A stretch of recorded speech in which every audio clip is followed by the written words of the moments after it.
Welcome to Keep Smiling, the e-commerce customer experience podcast. Selling products online is challenging and can lead to poor experiences. We explore how entrepreneurs and organizations create better experiences for the people they serve. Amazon, Shopify, artificial intelligence. We'll discuss what matters today and what you can do to build a better e-commerce business. Hello, listeners, and thank you for tuning in. I'm your host, Ty Walters, and joining me again is my co-host, Michael Melgar. Hey, everyone. I hope you had an excellent July. Yes, I have, and that's what we're here to talk about today. We're doing an e-commerce customer service roundup for the month of July.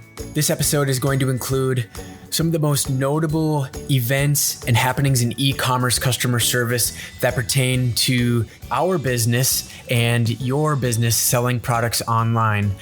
Today, most of the updates have to do with Amazon. There was a lot that went on in the month of July, including Prime Day, and we're saving the best for last. We'll cover some of the updates that Amazon released themselves.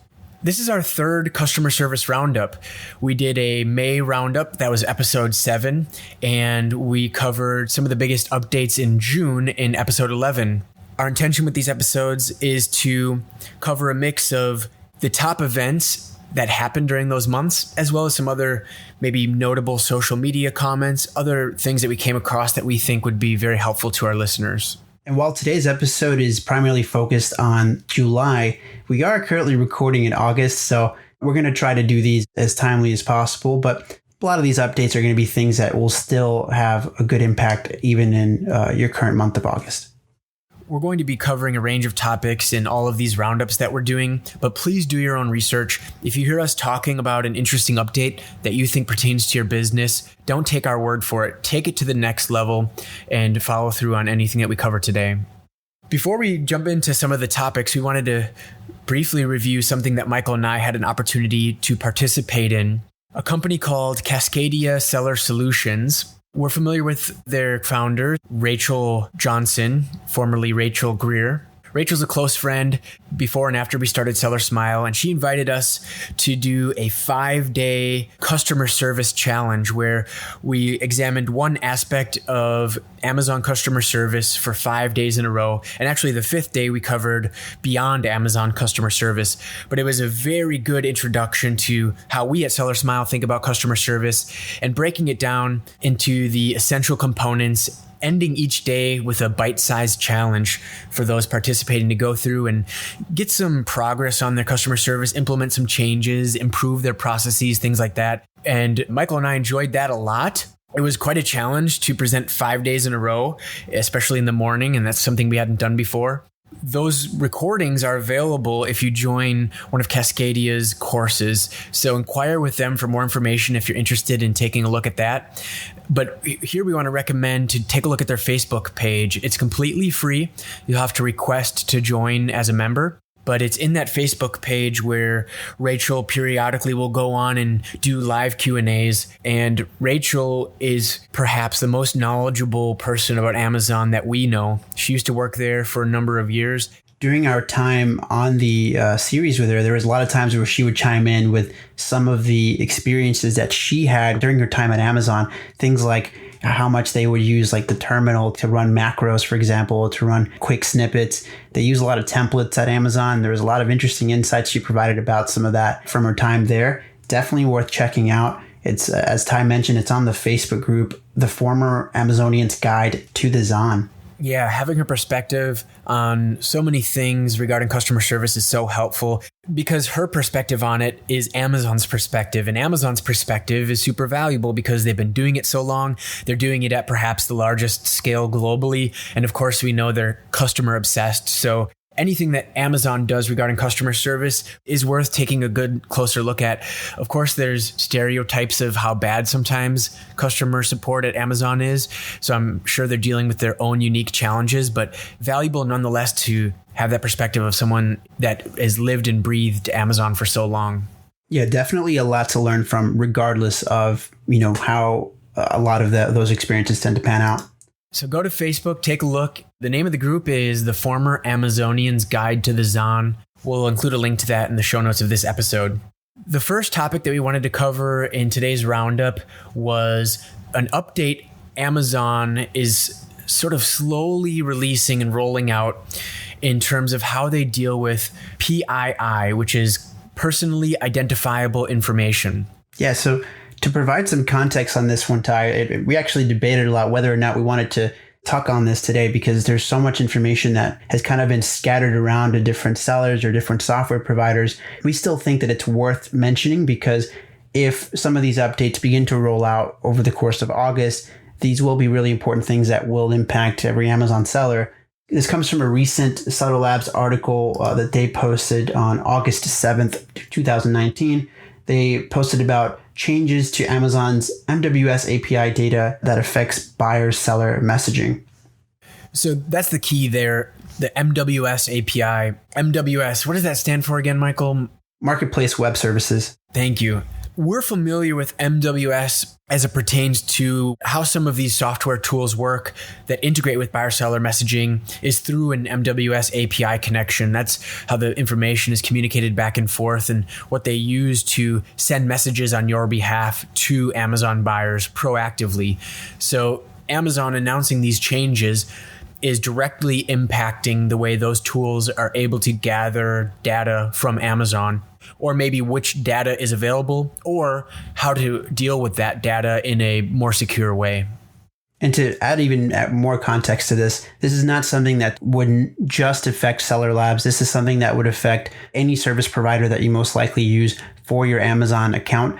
A lot of your Amazon software solutions use the MWS API to pull order information, pull buyer information. All those methods are sourced from the MWS API where that information is stored. So this kind of update regarding PII compliance is pretty big because there's a lot of personally identifiable information that is stored in the MWS API. And just to kind of back up a little bit, Ty, I'm going to quickly define what PII actually means. PII means information that can be used on its own or with other information to identify, contact, or locate an individual, for example, a customer or a seller, or to identify an individual in context. This includes, but is not limited to, a customer or seller's name, address, email address, phone number, gift message content, survey responses, payment details, purchases, cookies, digital fingerprints such as browser or user device, IP address, geolocation, or internet connected device product identifier. So basically, all of this information that is related to an Amazon buyer, or really across the internet. This is something that's not just e-commerce specific. In fact, at my last job, when I was working at Dick's Team Sports HQ, we were developing a software solution for youth sporting teams. And as a part of that software, we were collecting information such as name and address, things of that nature. So during my time there, we had to make sure that we were developing everything under PII compliance. In fact, we had to hire someone that was an expert in the field. So it doesn't surprise me to see this as a part of the e-commerce world. This is something that we've had, that's been around for a while now. But the update here is kind of some updates that might affect the actual information that we can use. Yeah, right. As a customer, I want to be as anonymous as possible, and I'm sure many people agree. We don't want all these companies accessing and sharing our data because ultimately it's with the intention of trying to market to us or contact us, things that are unsolicited and that sort of nature. So we have little information about this update as it stands now, but there's a very strong hunch that Amazon is doing this to protect their buyers and to maintain Amazon as a safe place for customers to shop, and so that we're not skeptical whether or not our data is going to be shared in ways that are unsavory. This information is very techy, very developer oriented, but again, for modern e-commerce sellers, this is going to impact the types of functions that the tools you are using have. And one of the main impacts here is if you're using a tool that sends automatic outbound emails to customers that have ordered from your store, you likely will no longer be able to use a variable that will address that customer by their first name, or use a variable that will display the shipping address to that customer so they can verify it, things of that nature. What that means ultimately is that any of these automatic emails will likely have a little bit more of a general anonymous feel to them. I don't think that takes the value out of sending them. I think there's still a tool that all e-commerce sellers should consider. just less customization, I think would be the biggest implication from this update. Certainly. We believe that Seller Labs is stating here is that even though this is primarily affecting software providers and how they can use certain information from the MWS API, this ultimately is affecting the seller because this is information that you no longer would have access to. So, for example, some of the recommendations they make is you want to make sure that you're removing any variables, any placeholders in your messaging that aren't necessarily critical, including, again, what Ty mentioned, the name, the shipping address, recipient name, that sort of information. You might want to make your messaging a bit more general. Instead of saying the customer's first name, hey, first name, you might say something like hello there, for example. This is definitely a great time to revisit your outbound messaging to make sure that information is updated, that you're not using anything that's personally identifiable information. We definitely trust Seller Labs. They are a part of the Marketplace Developer Council, and they're also a technology partner in Amazon's Web Services Partner Network. That doesn't necessarily mean that this is exactly how it'll roll out, but we would take some credence to some of this information. And even ourselves, we manage our clients' outbound messaging for some of them. And we've even noticed the first name variable disappearing in some of their messages. So that's something that kind of tells us that it is affecting other software providers. So play it safe. We're not 100% sure of what this means just yet. Some of the emails or information that software providers are receiving are saying that these updates were starting to roll out at the end of July and will continue into August. So you might see those changes during the course of this month. We've seen a lot of discussion in the MWS message boards. A lot of service providers are kind of talking about it. But again, all that we really know is that if any of this information will change and will impact, it kind of has like an end of August timeline is where we're seeing a lot of that information leading. This update as it stands pertains exclusively to the MWS API. Michael and I haven't seen any changes in terms of PII being removed from the Seller Central orders page. Or if you're looking up order IDs, we're still seeing addresses and first and last names in the order information for Amazon customers. That could be affected in the future if Amazon is going towards a more secure, sharing less information type of stance, but those changes remain to be seen. In one example, we were even seeing, and this is actually a part of the developer documentation that Amazon provides, these service providers will have access to that data retention for up to 30 days. Afterward is something that they will no longer have access to. So that might be something that you might see more of an immediate impact on. If the information that is listed is no longer relevant to completing that order, it seems that Amazon does not want to continue to provide access for that information. So that will impact or can impact your day-to-day if it's information that you tend to use frequently. Again, more of something to just keep an eye on. Really interesting news. We'll continue keeping track of this at SellerSmile as well. And if we see any updates, we'll definitely talk about it in a future roundup. The next update that we wanted to cover is Amazon's transparency program. Recently, they announced that transparency is expanding in Europe, India, and Canada. Transparency is a program by Amazon to combat counterfeit products being unintentionally sent to customers. Transparency's response to this was to help sellers by generating a unit level stamp that's applied to the product that is scanned at the time that it's sent out of the FBA warehouse to ensure that Amazon is not complicit in sending out counterfeit products. The other end of this program would be on the consumer customer facing side, where I receive my product. If a transparency barcode exists, I can use the transparency app and then I can scan that, and all of this kind of detailed extra information is provided. The origin of the product, the manufacturer, maybe locations related to the product, information about the materials or the ingredients of the product, all with an intention, of course, to provide transparency. Shoppers are much more interested the entire life cycle of a product. Amazon is attempting to meet that requirement and request with this program, and the fact that they're expanding it, I think, proves that it's been successful so far. Certainly. And this is just another measure that Amazon is taking to help battle counterfeit shipments, to help battle counterfeits in the Amazon ecosystem, because it doesn't just affect the seller, it affects the end user, the customer. And remember, if the customer is receiving product that is not up to par with certain standards, it doesn't just turn them off to you, it turns them off to Amazon. So it is in their best interest to find ways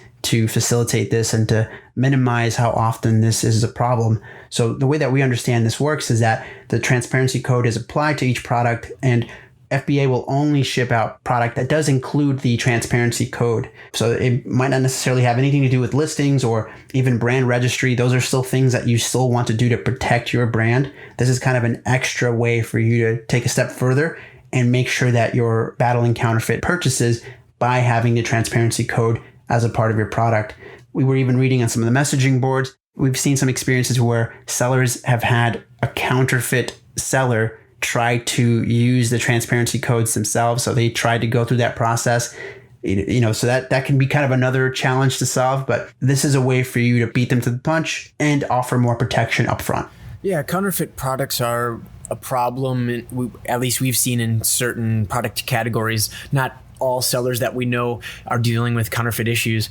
But according to Amazon's press release on July 10th, 2019, they've stated that they've stopped over 250,000 counterfeits so far with this program. There are over 4,000 brands enrolled, and over 300 million unique codes have been generated.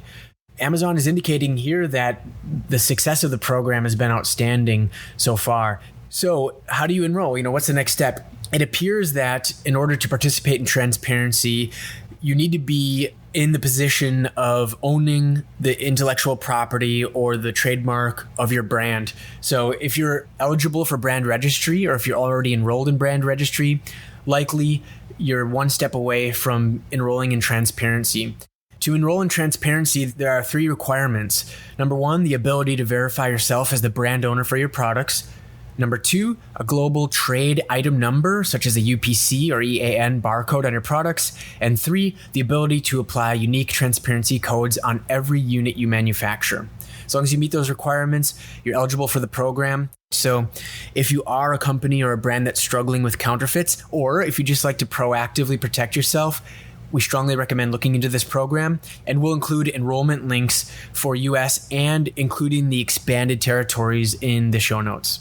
Again, guys, this is more something that if you do have problems with counterfeits, or if you're trying to be proactive about any potential issues with counterfeits, definitely worth checking out to see if it's right for you. The Keyword Podcast actually did a great episode kind of introducing this whole program and what it entails. Look into it and see if this is something that is worth your time and battle those counterfeits. Right. Moving on now, let's talk about Prime Day 2019. Prime Day this year happened on July 15th and 16th. It was the first time Prime Day covered 48 hours, the longest Prime Day ever. By all indications, on all of the articles that we've seen about Prime Day, it was the biggest in every sense. There's so many different statistics about how many items were sold, how many shoppers participated, how many Prime members enrolled. So just really a huge success again for Amazon, extending continually on what they've done in the past. I've said it before, but I'm really interested to see how they can raise the bar again in 2020. That remains to be seen, but a strong indication that e-commerce continues to be a growing force, and there's huge demand for products, especially when a promotional event of this magnitude is held. Amazon's press release mentioned globally, these businesses far exceeded $2 billion in sales this Prime Day, making it the biggest Amazon shopping event ever for third-party sellers when comparing 2-day periods. So we dug a little bit deeper as well, and we found a great article from eMarketer. They mentioned an e-commerce intelligence company which analyzed some of these trends named Edison Trends. They analyzed 120,000 online transactions on Prime Day, and they found that the average hourly spend of US Amazon customers this year was up 35% compared to last Prime Day. Some of the other takeaways they found here is this isn't just an Amazon event anymore. It's something that affected other e-commerce marketplaces as well. The search intelligence firm Captify analyzed some of the searches during Prime Day as well, and they found that Amazon's own search index was up 184% during the first 24 hours. Walmart's experienced a surge of 130%. Searches on eBay were up 72%, and Best Buy had the largest bump in search. They had 255% surge in searches. That tells us that Prime Day is no longer just an Amazon event. This is sort of going into the territory of a Black Friday in the e-commerce world, something that affects all e-commerce websites, anywhere that you might sell. So even if this does not fully impact your business and how you sell on Prime Day on Amazon, this is something to consider for next year or even leading up into the holidays. There's such a huge bump in sales across the board that it's worth your time to make sure that you're good to go before these future holidays. I thought an interesting fact released by Amazon was the best-selling products in the US during Prime Day were the LifeStraw personal water filters, the Instant Pot cookers, I actually have one of those, and the 23andMe Ancestry kits. I also took this Ancestry kit. I bought mine last year, but it's cool to see I own 2 of the 3 products that were bestsellers in the United States. Certainly, and something that you note there is that all of those are very unique services, very unique products. So it's not just kind of like something that you might get from Alibaba. It's something that has its own kind of culture and brand tied to it. Right. So like Michael said, whether or not you're participating directly in Prime Day next year, it's a force that's so huge that anyone selling products online, even if you're just selling through Shopify, you need to be aware of this because there's so many more people online looking for products, not only on Amazon, but outside of Amazon. And I think it's reason more even to participate because what's Amazon going to do next year? They're making it bigger and better every year. They hosted a huge Prime Day concert with Taylor Swift. What's it going to be next year? I see it as Amazon is putting all of their momentum and resources into making it bigger and better every year, which is indirectly beneficial for third-party sellers everywhere. So consider next year how you can participate and to include yourself in some of that fanfare. And just to put a cap on all that, Amazon still reigned. Despite all these large surges in search, Amazon still ended up with 86% of all online spending during that 48-hour window. That to me is insane. This year was also the first year where more than half of US households, 51%, had an Amazon Prime membership.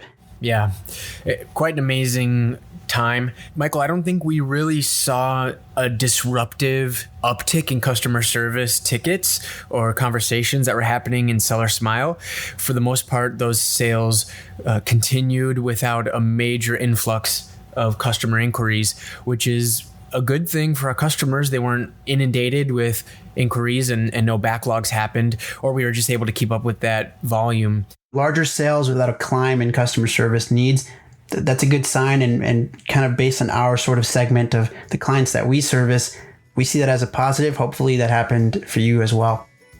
That brings us to the end of the episode. Today's customer service quote comes directly from Mr. Bill Gates. He says, "Every day we're saying, how can we keep this customer happy? How can we get ahead in innovation by doing this? Because if we don't, somebody else will." To find the show notes, which includes links to the articles and resources we discussed in this episode, go to sellersmile.com/016. If you have your own e-commerce customer service question, submit that to keepsmiling@sellersmile.com. If you found this conversation valuable, hit subscribe and you'll get the next episode straight to your device. Thanks again and keep smiling.